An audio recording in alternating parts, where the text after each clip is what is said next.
একদিন এক শেয়াল ও বানর জঙ্গলে হাঁটছিল। তারা নিজেদের মধ্যে গর্ব করে বলছিল, কে বেশি বুদ্ধিমান।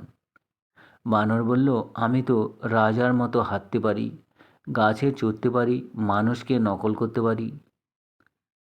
তখন শিয়াল একটু ভেবে বলল, তুমি তো শুধু দেখাতে পারো, কাজে কিছু করতে পারো কি? তখন হঠাৎ তারা একটি ফাঁদের মধ্যে পড়ল। বানর ছটফট করতে লাগলো, কিন্তু কিছুতেই বেরোতে পারল না।